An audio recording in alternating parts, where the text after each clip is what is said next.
They put the choice on the table like a loaf they hadn't earned, betray the resistance by midnight, or watch them die at dawn, as if choices lived on clocks, as if women hadn't been measuring time by bread cooling and bells arguing long before men discovered schedules. I asked for water because a woman pouring a glass is less dangerous than a woman refusing one. While the pitcher ran, I inventoried the room, the hinge that would complain at 2 doors left, the blotter corner lifting a breath, the lamp humming for breath, for above a map that wanted to be a confession. The captain spoke in verbs that admire themselves: choose, confess, save. He believed nouns are courage and verbs are action. I knew better. Nouns bruise, counts live. There were 6 people the ultimatum could kill if I let it wear its own boots. 2 couriers, 1 priest who limps in winter, a schoolmistress with sensible stride, a boy with axle grease, and one I hadn't met yet, the unknown very brave. If I bought us hours without handing them names, the ultimatum would rot like dough that never learned patience. He slid me a pen with a clip that bragged about Germany. Write the list, he said, and set a timer, 30 minutes, as if time were something you could bully into behaving. I took the pen, admired its weight, and wrote a recipe instead. Onions, potatoes, cabbage, water. Serve hot. Rest before slicing. He smirked until I added between bells. He didn't understand that I had just moved our meeting from where to when. He tried kindness like men do when they want to be proud of their cruelty. We'll protect you, he said. I gave him protection he couldn't use. Then tell your men to feed the dogs early, I said. Hungry dogs lie. It's true. Yawns make better alibis than barks. He wrote it down to feel intelligent. Intelligence likes to be flattered by ordinary things. Kitchens are full of flattery if you know where to stand. I asked to straighten the blotter and, in doing, felt the paper seam under its edge, a slit that once swallowed notes from someone inside this building who understands fear properly. The slit was empty. Good. Emptiness is a data point. It told me the room has learned to expect secrets, which means it can be taught to miss them. When he pushed the map across, I praised its neatness because men forgive lies if you flatter their geometry. Then I gave him weather, not routes. The quay keeps -3 when the tram sulks, I said. The mill lives at +1 if the tall guard turns his key late. He enjoyed the numbers because they felt like control. Numbers are kinder than names. You can spin them without burying anyone. While he tasted arithmetic, I turned the hour into a cupboard and began stocking shelves. 1 minute from the lamp's stutter, 2 from the hinge, free from a tram bell that lies on schedule. He reset the timer to 29 as if a second could be punished into regret. Choose, he said again. I did. I chose delay. Delay saves more lives than courage when corridors have learned your footsteps. I would pay with stories, procedures, and adverbs, gently, briefly, repeatedly, until midnight arrived out of breath and the dawn didn't recognize itself. I counted the cost out loud so the room would hear the arithmetic and mistake it for compliance. Then I wrote the second line on the recipe card, the one men never read, between the second that promises and the third that punishes. He wanted to name the way a starving man wants salt, something to make his food feel like food. I offered him verbs instead. One arrives, I said. Another waits. A third listens at a pump that has opinions about midnight. He stabbed the page with his pen as if puncture were custody. Right, he said, or they die. The bulb above us hummed 4. Breath, 4. The tram outside prepared its 3-minute lie. I let the hum become my metronome and answered his noun with a schedule, between bells, after milk shines, before laundry speaks. He tried to narrow the corridor of my refusal. 2 choices, he said, folding his hand into a V. Betrayal or witness. Men adore tidy ultimatums. They photograph well. I widened the frame. There's a third, I said. Learn how the town keeps time, and you won't need names. He accused me of poetry. I agreed, because poetry filed as procedure becomes a delay. He thought to corner me with kindness again. You can watch them from the yard, he said, offering horror like hospitality. Watching would waste hours I could not afford. I traded ritual for spectacle. Then tea, I said. Strong, bitter. Paperwork likes company. He allowed it, because cruelty that pours tea considers itself civilized. While the kettle protested honesty, I aligned my coaster card with the ring on the desk until the minute I owned lay waiting at 1 o'clock. When his eyes dropped to admire the circle he believed he understood, I moved my breath across the hinge 2 doors left and taught it to complain on time. He wanted to see my fear the way boys want fireworks. I gave him housekeeping.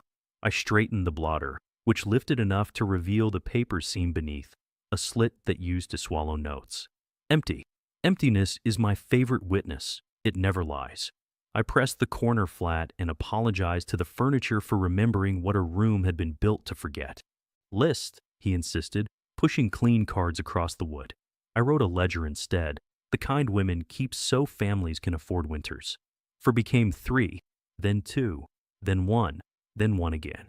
He stared at the arithmetic as if it were insolent. What is this? Cost, I said. You can add it or you can end it. He preferred subtraction that bleeds. Men who choose subtraction do not understand yeast. I spent his timer the way women spend ration stamps, carefully, with substitutions. For flour, I gave him weather, the quays -3 when the tram sulks, the mills +1 when the tall guard kisses the jam late. For sugar, I gave him dogs, early feeding for barks, late for yawns. For meat, I gave him procedure, twice, not thrice, once is fear. I left milk glaze at a visible shine on the gullet of my answers, so he would admire the surface and miss the vent. Names, he said, gentler now, hating the gentleness, and you can go home. I have been home the whole time, I said, and let him resent the kitchen I carried into his office. I poured tea and knocked the spoon twice on the cup, policy disguised as noise. He sipped and performed self-denial, taking 2 sugars and refusing a third as if the act could certify his soul. Men who deny themselves small sweetnesses right in front of you are preparing to purchase a large one in private. He reset the timer to 15, moving the hand with the decisiveness of a man who thinks minutes obey wrists. I offered a compromise that contained no surrender. I will write what they do. You can guess who. His mouth called it useless. His pen called it progress. I wrote the jobs that keep towns alive. Widow, porter, teacher, priest, and the counts that keep them moving. 4, 2, 1 then 1.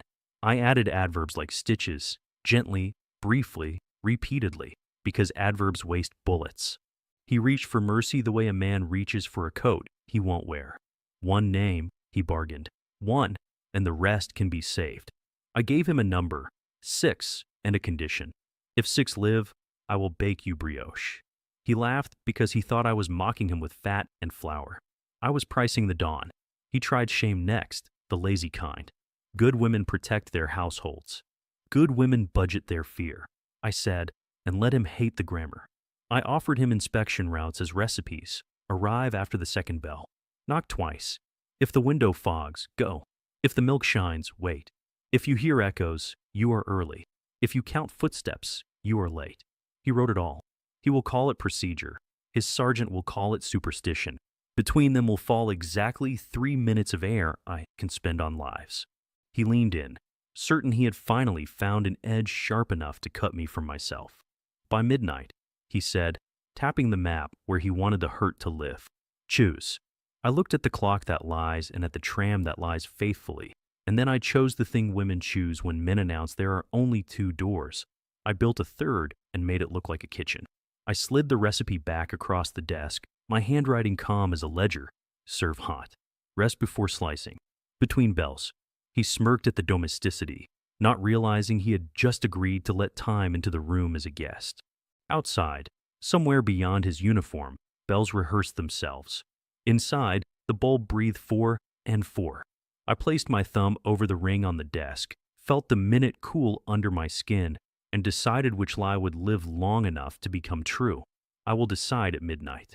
That sentence would walk his corridors like a clerk with purpose, and in the walking it would buy the only currency anyone has after ultimatums, hours. Midnight is a costume men put on to feel inevitable. It arrived overdressed. The captain announced it as if he were introducing a guest who would do the herding for him. I let the hours stand in the doorway and drip, the way a man hesitates before entering a church that might be measuring him. He pushed the pen toward me. Name, he said, and moved the timer back to 15, then 10, then 5, as if smaller numbers made sharper knives. Numbers do not cut, they price. I priced everything. 6 souls at stake. 3 minutes the tram gives me for free. 2 knocks the clerk prefers, 1 hinge that will complain, 1 board that will sing, 1 ring on the desk that tells me when men forget to listen. I stacked the numbers like plates, heavy enough to keep a table honest. You wanted a list, I said pleasantly, and he leaned forward because men cannot tell the difference between obedience and housekeeping. I wrote, arise between bells, waits while milk shines, listens where stone doubles voices, carries 1 when the room remembers to breathe, counts 2, then 1 again, leaves when windows write weather. He read it as if the verbs might confess themselves into nouns. Verbs do not betray the people who carry them. They simply keep moving. His jaw worked against the grammar. He lifted his hand for the slap he thought would clear the air, then set it down when he remembered he was trying kindness today. Kindness is an awkward uniform. It itches. I offered him tea again, because hospitality purchases minutes even from men who hate being bought. Overboiled, bitter on purpose. He took 2 sugars and refused the 3rd in front of me, the way men dress their consciences.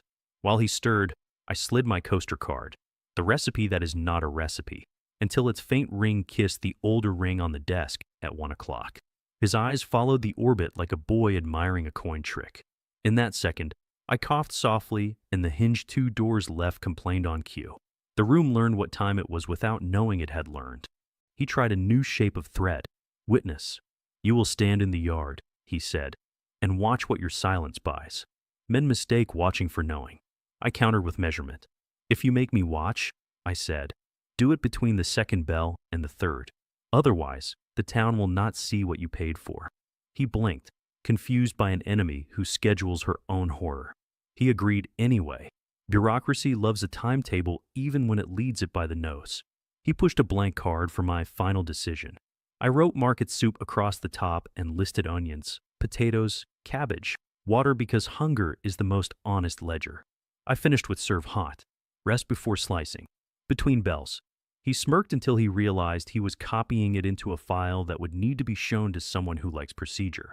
The smirk shrank into an underline. Underlines are what men use when they want to hit something on paper. When midnight finally crossed the threshold, it found me measuring, not choosing. I laid out the cost aloud so the room could inventory itself. If I name 1, you will split him into many.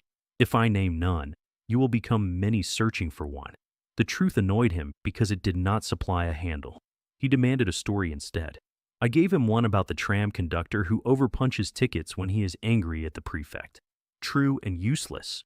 The best kind of story for a man who needs to feel informed without becoming dangerous. He reached for his last respectable weapon. Mercy for me if I betrayed them, and I reached for mine. Mercy for everyone disguised as policy. Knock twice, I said, as if instructing a nephew. Thrice is confession, once is fear. He wrote it because it sounded like order. Outside, the corridor prepared to obey the superstition it had just promoted to doctrine. The timer coughed into 0 and discovered it had no teeth. He straightened his shoulders as if the hour could wear him bigger. Choose, he said one more time, as if the word were a road that only runs forward. I chose bread. If 6 live, I said evenly, I will bake you brioche. Laughter cracked his mouth and then, to his own surprise, refused to leave. He liked being promised something civil by someone he preferred to call uncivilized. He said yes because he wanted the right to collect. He stood to make his call, and I asked for the ladies with the politeness that wins thresholds. He refused. I coughed. The clerk, whose work is saving rooms from their own rules, told him hygiene requires decency. He nodded, irritated at being told by a woman how to be the man he thinks he is. The boy escorted me. The loose board sang. The corridor breathed coal and apples from Cooper's Lane. The door with the nick stayed polite, short keys. I counted 8 strides to the bend and filed them with everything else that believes in pattern. Back in the chair, I placed my palm on the wood and felt the desk's memory, rings of earlier minutes cooling into circles no one could erase. The captain returned, pleased with his own voice. At dawn, he said. He believed saying it made time choose him. I believed dawn would choose whoever respected yeast. We both were right in the ways our worlds reward. I picked the lie that would live through morning and come home with bread in its pockets. At dawn, I said, I will tell you everything. He smiled at the noun and missed the adverb. Everything arrives in intervals when women are in charge of it. Between the second that promises and the third that punishes, everything becomes nothing anyone can arrest. He dismissed me to the bench with a flourish that cost him a minute. The boy's steps matched the building's breath 4. On the bench, I tucked the recipe card into my apron hem and let my pulse agree with the Transformers song. The ultimatum had been fed until it slept. In the space where men think choices happen, I had placed time. Time, when fed properly, becomes bread, and bread, when shared properly, becomes a town that survives long enough to become tomorrow. Dawn arrived with its sleeves rolled, the way mornings do when they intend to count people.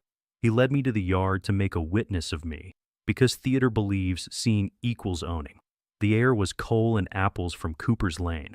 Frost rehearsed itself on rails. The tram prepared its honest lie of 3 minutes late. He pointed at an empty stretch of wall as if emptiness were a promise. Here, he said, men love coordinates, women love intervals. Between the second that promises and the third that punishes, I answered, adding ceremony to an hour so it would trip over its own ritual. He arranged his squad like cutlery. Sergeant at -3 near the quay, boy at +1 near the mill, a clerk-shaped absence that meant policy had already gotten there first to whisper twice, not thrice to the doors. He thought he was moving pieces. I knew the board was time. While he admired his arrangement, I admired the hinge to left that still complained, the loose board in the corridor that still sang, the door with the nick still polite because short keys were on duty. Buildings keep their promises longer than men. He tried to buy certainty with paper, affidavits recited like prayers. You will say who, he murmured, or you will watch what. I offered him the budget instead. 4 became 3, then 2, then 1, then 1 again. I said gently, like a housewife explaining there is stew tonight because that is what survives. He called it insolence. I called it arithmetic. Insolence can be arrested. Arithmetic has to be lived. He wanted a knife and reached for the timer because his hands were empty. 5 minutes, he said, twisting a dial, making the minute feel like a string he could pull tight. A minute is a field if you have the right seeds. I planted, dogs fed late, which makes yawns at the first shot. Tram bell teaching 3 to anyone who listens. Vanilla on the pad so the meat stamp won't bleed into panic. Twice, not thrice, so doors stay polite and corridors stay slow. He could own the dial. I would own the uses of the dial. Name 1.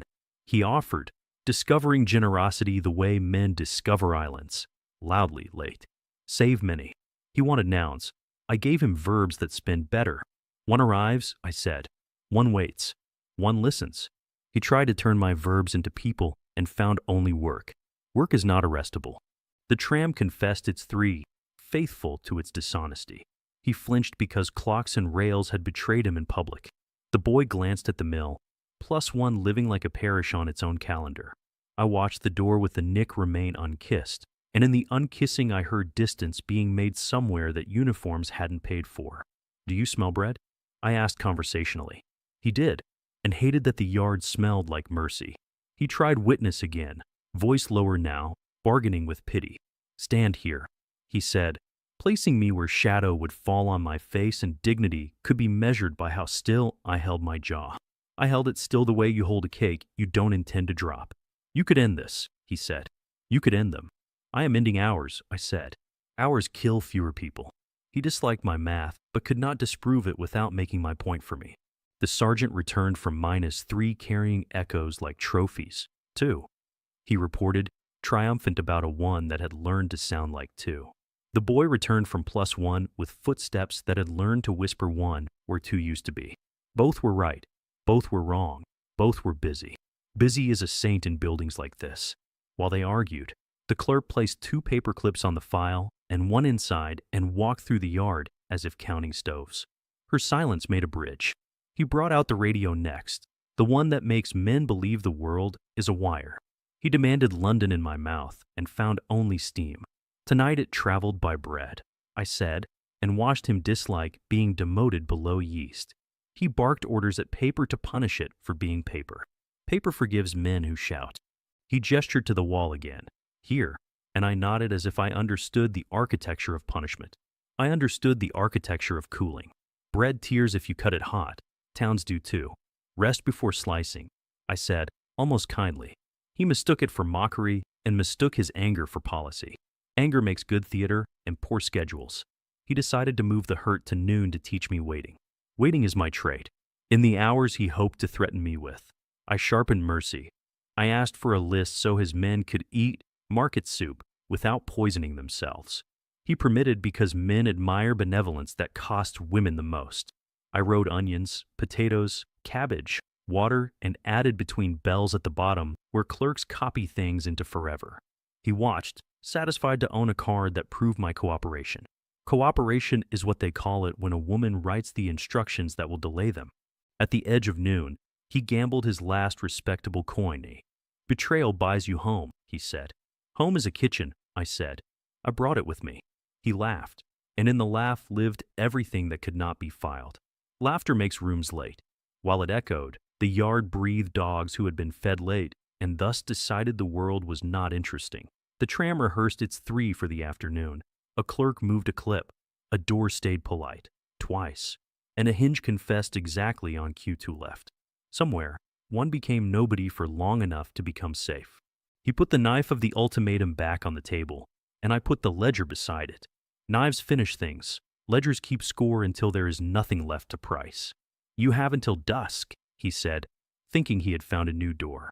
I opened the same kitchen and let time come in wearing its usual apron. If 6 live, I said evenly, I will bake you brioche. His mouth remembered the promise and did not know whether to be hungry or cruel. Hunger, if you feed it correctly, slows cruelty. He dismissed me to the bench as if benches do not breed plants. The loose board sang. The hinge to left confessed. The door with the nick remained polite.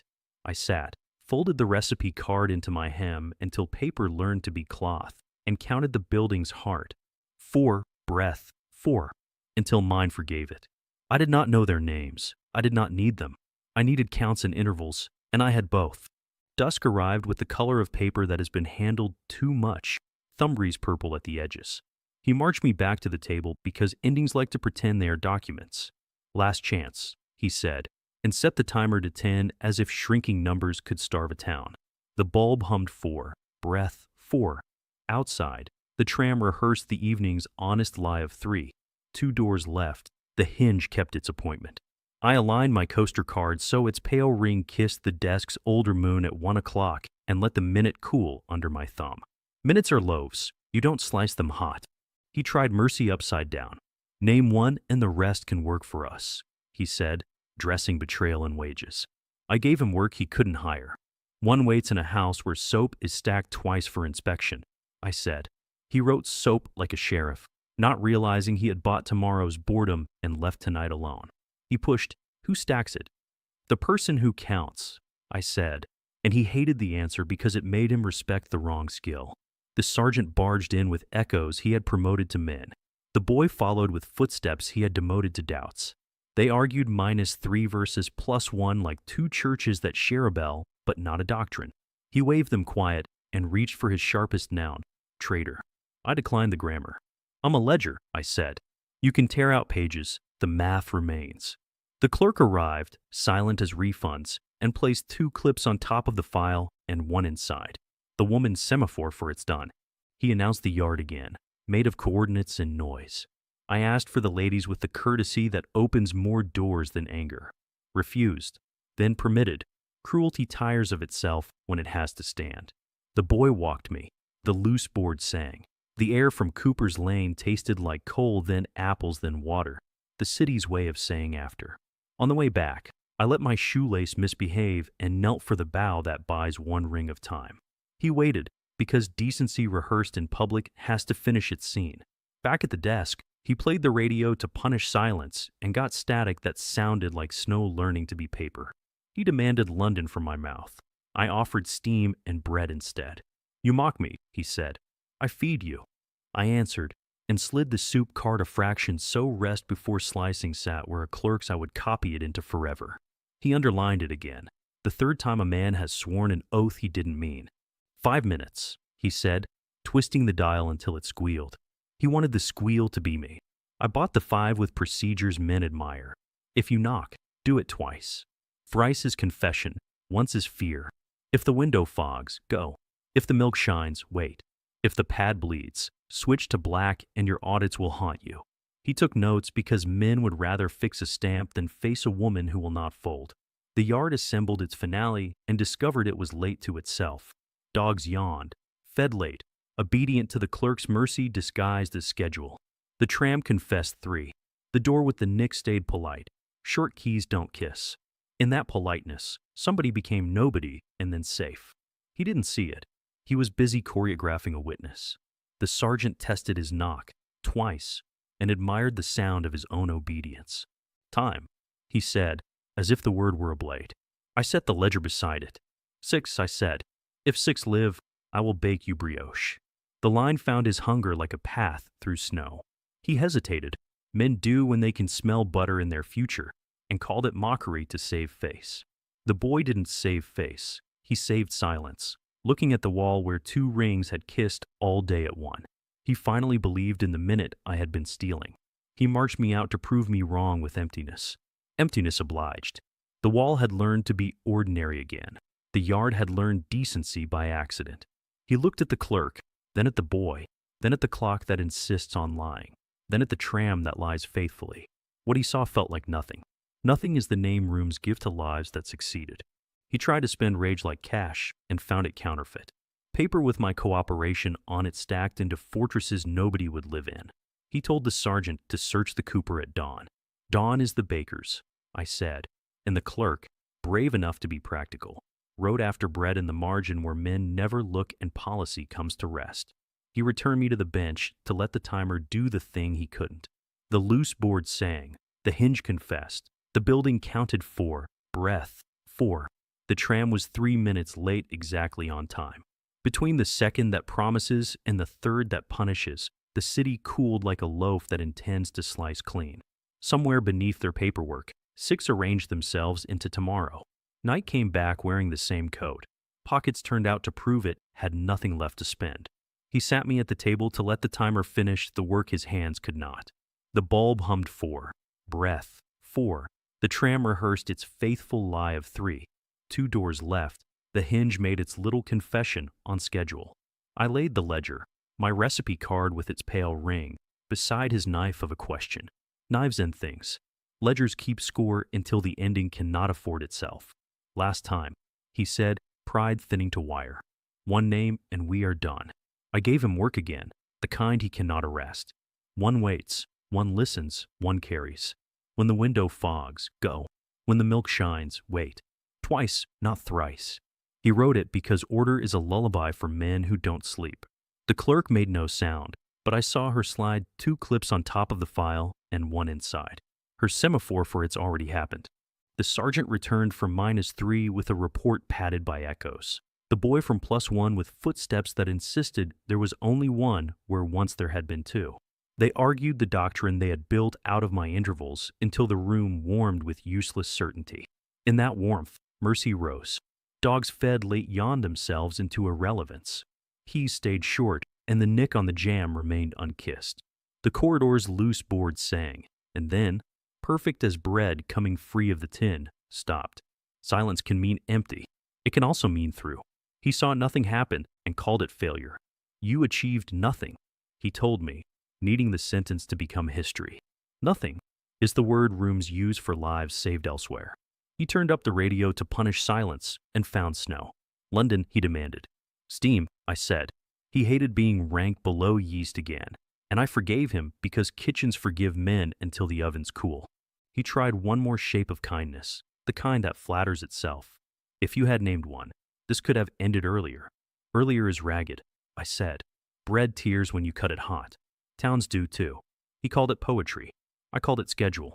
Schedules survive wars better than speeches. Someone has to know when to rest. He rose to declare the theater complete, voice blown thin by hours that wouldn't obey. By dawn, he said again, as if repetition were rope. I picked up my card. Onions, potatoes, cabbage, water. Serve hot. Rest before slicing. Between bells. And set it so the faint ring aligned with the older stain at 1 o'clock. The boy glanced at the circles and finally understood what he had been learning, that 1 minute arranged correctly buys a city hours. He looked at me the way men look at stoves in winter. Take her to the bench, he ordered, spending the last minute without checking its price. The boy walked me down the corridor. The loose board kept its peace. 2 doors left. The hinge made its small confession and then forgave itself. The air from Cooper's Lane came up thin and clean. After, we both smelled bread. He closed his eyes as if prayer could be a smell and said, low, embarrassed by decency, twice. He knocked for me, and the door was polite. I sat, tucked the card into my hem where paper learns to be cloth, and counted the building's heart. 4, breath, 4, until mine and the transformer agreed to stop arguing. In the pause between the second that promises and the third that punishes, distance arranged itself into safety. For became 3, then 2, then 1, then 1 again. The arithmetic held. He summoned me once more to certify the night had been useful to him. The table waited like a witness that had taken vows. He shoved a form across, my cooperation in triplicate. I signed where women sign to keep their bakeries open and added the sentence that keeps rooms honest, rest before slicing. He underlined it because men prefer to strike what they cannot understand. Was it worth it? He asked, trying on philosophy because procedure had failed him. Only if you eat, I said. He blinked, offended at being included in the mercy. Eat, I repeated, then go home late. He almost laughed and didn't, because laughter would make him human in front of his own paper. He dismissed me with the future men favor. We will return. Authority loves reruns. I walked out through a door that had learned politeness as doctrine. The tram was 3 minutes late, forgiving itself as always. Fog put saints' halos on ordinary lamps. I carried the kitchen with me. Timer turned to the wall, yeast keeping watch, and let the city resume its weekday. At home I set dough to rise for the morning that is never promised and always planned for. I brushed milk glaze on the loaves I wanted the town to talk about and left one unglazed for the corner that must create no conversations. On the sill, I placed a heel with 2 pinches of salt for whoever will carry one again someday. Elise arrived with library hands. We said nothing because silence is the only language that does not bruise. We cooled the bread until it could slice without tearing. We cooled the night until it could be told without names. By vespers the rumor had already chosen its shape. The tram is unreliable, the dogs were bored, the prefect's nephew mispronounced meringue, and someone in the building rewrote the knocking policy. No one mentioned the cellar. Good towns know which silences are load-bearing. I wrote the entry where no warrant reaches, 72 hours. Timer repented. Blue turned black and back to blue. Echoes argued with footsteps. Twice outre and thrice. Doors remembered to be polite. Bread cooled. 6 lived. I sealed it with the oldest stamp I own, breath. If he comes again, I will give him the same choice and the same ledger. He will put his knife on the table. I will put time. And time, measured by bread and bells, will spend him late.